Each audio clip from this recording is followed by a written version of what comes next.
describe the relationship with Venezuela and Ecuador today? Señor vicepresidente, el presente gobierno ha tenido mucho éxito en mejorar notablemente la relación con sus países vecinos. ¿Cómo puede describir la relación hoy en día con Venezuela y Ecuador? Excelentes, excelentes. Son relaciones muy fructíferas a nivel del gobierno, a nivel de los pueblos. Nosotros estamos por el fortalecimiento de las relaciones de Venezuela con Colombia, estamos por el fortalecimiento de las relaciones de Ecuador con Colombia, y obviamente que esto hace parte de una estrategia de fortalecer nuestras relaciones con todos los países de la región, de encontrar mecanismos no solamente de entendimiento, sino de cooperación, de integración, de trabajo conjunto, a todo nivel, en las relaciones comerciales, en las relaciones culturales, en las relaciones de cooperación, en las relaciones científicas, en las relaciones deportivas, pero también en los mecanismos de integración regional. Y eso es lo que nos ha permitido fortalecer espacios de coordinación regional, el caso de UNASUR, el caso participamos como miembros observadores en Mercosur, el espacio de la Organización de Estados Americanos y obviamente nuestra participación activa en todo el sistema de Naciones Unidas, incluyendo el Consejo de Derechos Humanos. Y no olviden que un reconocimiento que se le ha hecho a Colombia es que por inmensa mayoría, casi por unanimidad, fuimos elegidos integrantes de carácter temporal del Consejo de Seguridad de Naciones Unidas. In what way are you cooperating with the government in Venezuela and Ecuador to solve the situation for the refugees? There are hundreds of thousands of Colombian people living inside Ecuador and Venezuela. They are refugees. Have you close cooperation with the government in Ecuador and Venezuela so these people could be repatriated to Colombia to be safe and secure? La pregunta se refiere a en qué forma tienen cooperación o relación con Venezuela y Ecuador sobre el tema de asilo y de los refugiados colombianos que se encuentran en estas fronteras. Hay un diálogo sobre repatriación de las personas que están ubicadas, están en Colombia, en Ecuador o en Venezuela, y qué tipo de relación existe entre estos países. Pues mire, lo primero es conocer la realidad histórica en materia de migraciones que se ha tenido entre Colombia con Venezuela y Colombia con el Ecuador. En Venezuela históricamente han vivido en promedio 1 millón de colombianos. Estamos hablando desde hace más de 60 años atrás. Y hoy existen muchos venezolanos, hijos de padres colombianos, nietos de colombianos. Por lo tanto, son todas personas regularizadas, son ciudadanos venezolanos, son ciudadanos colombianos, porque ambos países tenemos la figura de la doble nacionalidad. Nuestra frontera, que son cerca de 2.300 kilómetros de frontera común, es una frontera que fluye mucho. O sea, hay mucho proceso en la frontera de integración, de cooperación, de trabajo conjunto. La mayoría de la población venezolana y la mayoría de la población colombiana en las zonas de frontera tienen doble nacionalidad.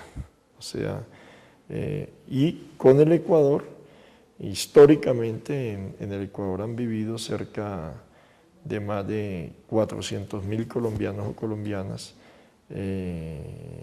que trabajan en el Ecuador, que tienen empresas en el Ecuador, que tienen, digamos, una gran presencia, son muy activos en la economía, en la vida social del Ecuador, y que son colombianos regularizados. También existe mucho ecuatoriano, como mucho venezolano que hoy vive en Colombia. En Colombia hoy la población venezolana ha aumentado considerablemente, sobre todo a nivel de profesionales, de técnicos. También la población ecuatoriana ha aumentado considerablemente. Y en la medida en que, incluso en los momentos más difíciles de las relaciones, esta relación tan importante de la población no se afectó. Ahora, hemos tenido un problema en la zona del Putumayo colombiano, que es la frontera con el Ecuador, en materia de alguna población campesina nuestra que